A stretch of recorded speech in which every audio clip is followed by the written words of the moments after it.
여러분 안녕하십니까? C채널 매거진 굿데이 첫 소식입니다. 인생에서 청소년기는 가장 중요한 때입니다. 이 시기에 어려움을 겪는 위기 청소년들에게 사랑과 희망을 전하는 분이 있는데요. 위기 청소년 무료 급식 사역을 해온 주영광교회 임기복 목사가 그 주인공입니다. 임 목사가 더 많은 위기 청소년들을 위해서 강서구 화곡동에 무료 급식소 만나하우스를 열었습니다. 그 현장에 C채널 취재팀이 다녀왔습니다. 지난 17일 강서구 화곡동 자그마한 공간에서 의미 있는 예배가 드려졌습니다. 여러 가지 어려움에 처한 위기 청소년들을 대상으로 2011년부터 무료 급식 사역을 이어오던 주영광교회 임기복 목사가 더 넓은 청소년들을 대상으로 무료 급식 사역 확대의 필요성을 느껴 무료 급식소 만나하우스 개소 예배를 드리게 된 것입니다. 누군가는 요즘 같은 시대에 밥 굶는 사람이 어디 있냐는 핀잔을 주기도 했지만 10년이 넘는 시간 현장을 직접 누벼온 임기복 목사는 생각이 달랐습니다. 안타까운 개인 사정을 가진 청소년들과 갈 곳이 마땅치 않은 위기 청소년 아이들이 언제 다시 밥을 먹게 될지 몰라 폭식하는 광경을 수차례 목격하게 된 것입니다. 처음에는 막 대여섯 명이었는데 막 열댓 명 되고 막 20명이 넘어가고 그날 하루에 한 20명이 넘게 아이들이 교회로 들어왔던 것 같아요. 그리고 애들이 교회에 오면 그렇게 편안하게 장의자에서 잠을 자는 거예요. 배도 부르겠다. 이렇게 시작하게 된 만나하우스지만 정작 개소를 위해 많은 분들의 보이지 않는 도움의 손길이 있었습니다. 오랜 기간 위기 청소년 사역을 이어온 임기복 목사의 기도, 만나하우스 장소를 구입하고 무상으로 임대하여 섬겨준 송병민 홍주화 원장의 헌신, 그리고 수많은 후원자들의 헌금을 통해 만나하우스는 첫 발걸음을 시작하게 되었습니다. 임기복 목사의 사회로 시작된 개소 예배는 만나하우스를 만나게 된 청소년들의 간증과 명성교회 김사환 원로 목사의 설교로 이어졌습니다. 저는 인격적으로 봐주고 진심으로 대해주는 교회 선생님들이 좋았고 찬송가도 너무 부르는 것을 좋아해서 오히려 시설보다 교회가 더 편했기에 일요일만 기다려졌던 것 같아요. 교회에 오면 일어날 수 있어요. 마음도 일어날 수 있고 바로 제자리에 들어갈 수 있는, 사람이 제자리에 돌아가야 되는데 제자리에 돌아가는 것이 교회에 나와야 내 자리로 돌아가는 거예요. 내 자리. 그러면 주님은 교회를 통하여 우리를 만나시고 나 위로도 해주셔, 아픔도 아셔. 예수님은 다 아셔. 그러니까 우리 교회에 나오는 거예요. 그리스도의 사랑에 설레임을 안고 여러 고마운 마음들을 모아 만나하우스를 시작하게 되었다는 임기복 목사. 예수님께 드린 보리떡 5개와 물고기 2마리가 기적을 일으킨 것처럼 만나하우스를 통해 이 시대 위기 청소년들에게 기적과 회복의 역사가 일어나길 기대해봅니다. C채널 뉴스 황정익입니다. 시화전 아무도 사랑하고 싶지 않던 밤이 지난 1일부터 서울시 성북구 르안스 갤러리에서 열렸습니다. 작가 김남준 목사의 시와 이병욱 박사의 시화가 전시된 이번 시화전은 더 많은 사람과 글을 나누고 싶었다는 김남준 목사와 김 목사 책의 내용을 주제로 시화를 그린 이병욱 박사가 뜻을 함께해서 이뤄졌습니다. 글이 가지고 있는 한계를 인간의 감각에 표현한다면 아마 그 글과 그림이 보완이 되어서 더 많은 사람들에게 가슴에 다가올 수 있지 않을까 생각이 되었습니다. 사실 책을 썼는데 독자들의 열광적인 사랑을 받은 것은 사실이지만 어떤 독자는 매우 어렵다고 이야기를 했습니다. 그래서 이렇게 그림으로 표현한다면 더 친숙하게 다가가서 나의 사상에 더욱더 깊은 이해를 갖게 되지 않을까 해서 생전 처음 시도해 보았습니다. 목사님의 어떤 그 글에 과감하지 않고 정말 그 그대로를 좀 이렇게 반영해서 이렇게 캠퍼스에 옮긴다는 게 쉽지 않았지만 그래도 도전해 볼 만했었고 결국은 이런 작품이 완성되었다는 게 정말 감사하고 이것은 하나님께서 저에게 색감을 주시고 제가 이렇게 그리란 하나님의 작품이라 저는 생각합니다. 이번 전시회는 오는 6월 29일까지 진행될 예정입니다.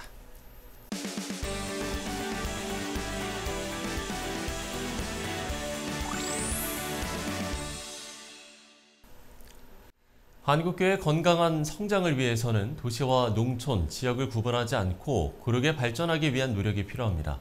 이런 노력은 아무리 강조해도 지나치지 않을 텐데요. 오늘은 예장합동 교회 자립개발원 이현국 이사장 모시고 관련 이야기 나눠보겠습니다. 이사장님 안녕하십니까? 예, 안녕하세요. 네. 자, 먼저 교회 자립개발원을 소개를 해주시는 것으로 오늘 이야기를 시작했으면 좋겠는데요.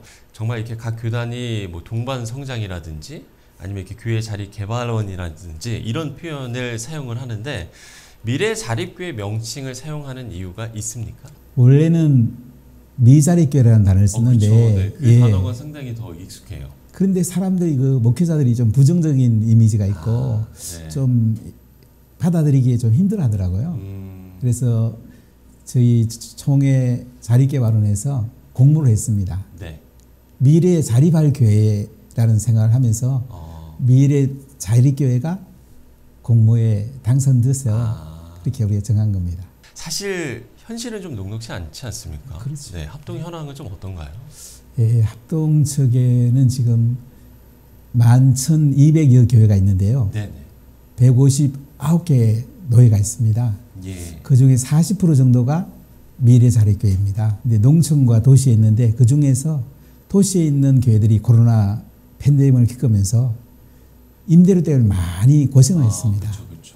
그래서 저희 총회에서는 20억을 코로나 중에 지원해갖고 네. 2천 교회들이 임대료에 조금 도움을 줬습니다. 교회 자립개발원에서 하시는 사역이 가장 중요한 게 또 교회가 자립하는 데까지 지원을 하시는 일일 텐데 예.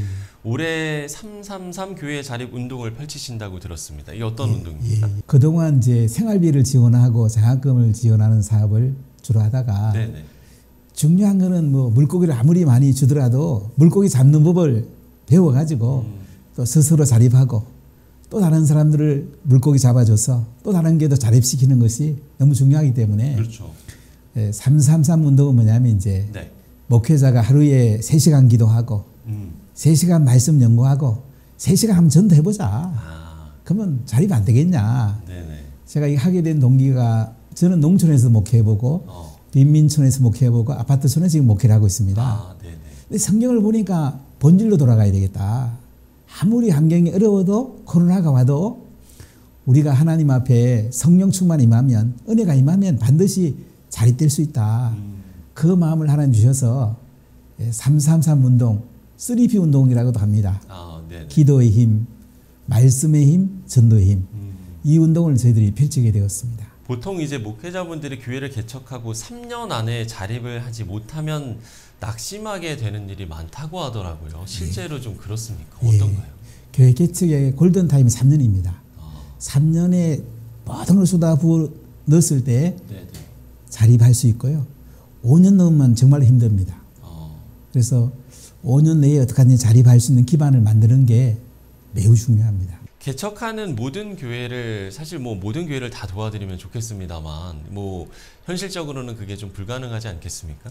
지원하는 기준이 따로 있습니까? 그러니까 1년 예산이 3,500만 원 미만 되는 교회를 미래 자립교회라고 저희들이 호칭하고 있습니다. 이렇게 어떤 재정적인 지원뿐만이 아니라 교육이나 뭐 이런 것들에 대한 지원도 있습니다. 거의 더 중요하죠. 333 운동하는 것이 뭐냐면 이제 목회자 역량을 강화하는 것입니다. 그렇죠. 하루에 적어도 3시간은 기도하자. 3시간은 말씀 연구해보자. 3시간은 전도해보자. 그래서 권역별로 저희들이 3P 운동 컨퍼런스를 지금 봄에 열었고요.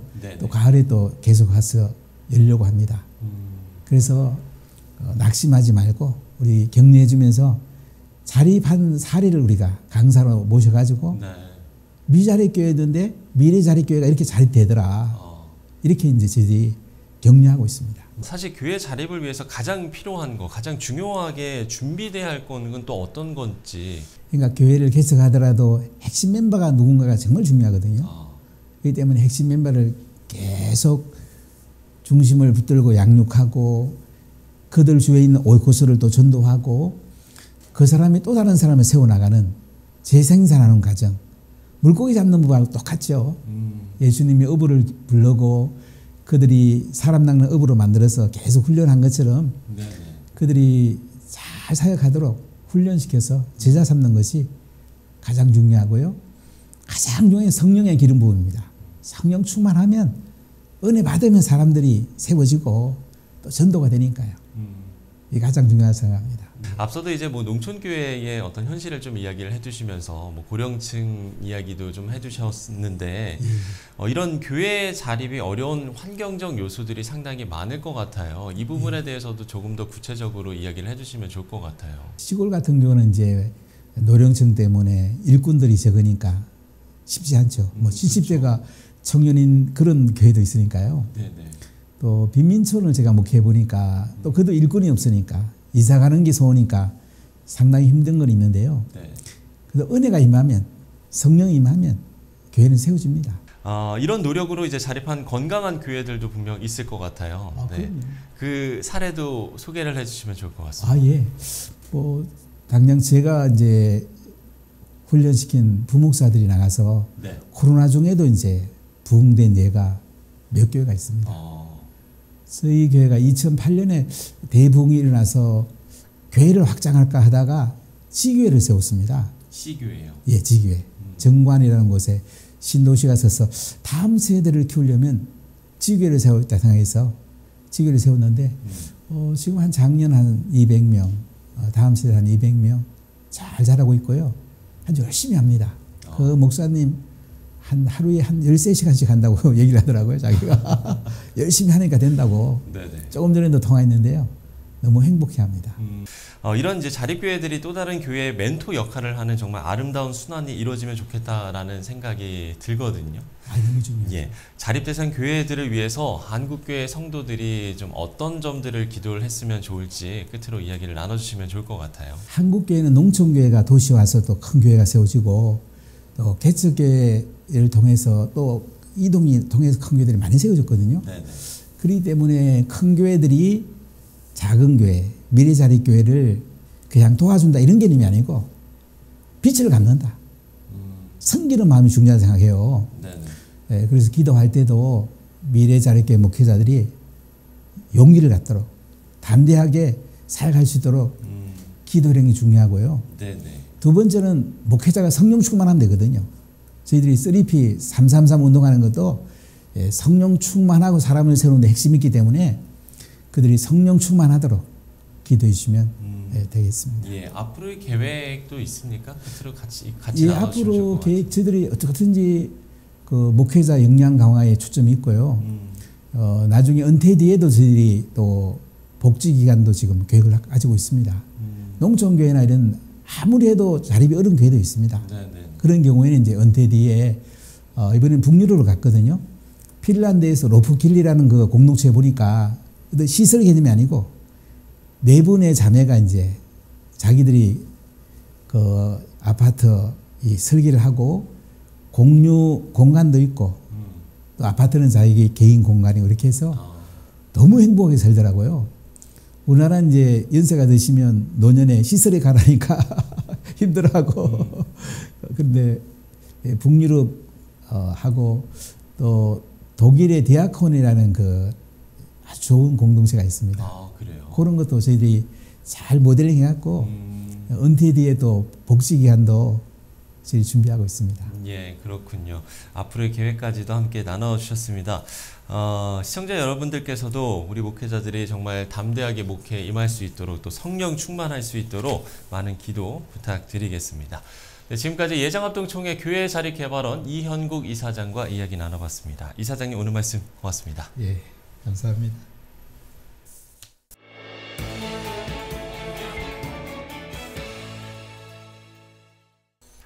네, 앞서 교회를 세워가는 이야기를 나눴는데요. 무엇보다 가장 중요한 건 성도 한 사람 한 사람의 믿음일 겁니다. K부흥의 시작, 이건 우리가 전하는 복음으로 그리고 우리가 믿음에서부터 출발해야겠습니다. 시차를 매거진 굿데이 오늘 순서는 여기까지입니다. 시청해주신 여러분 고맙습니다.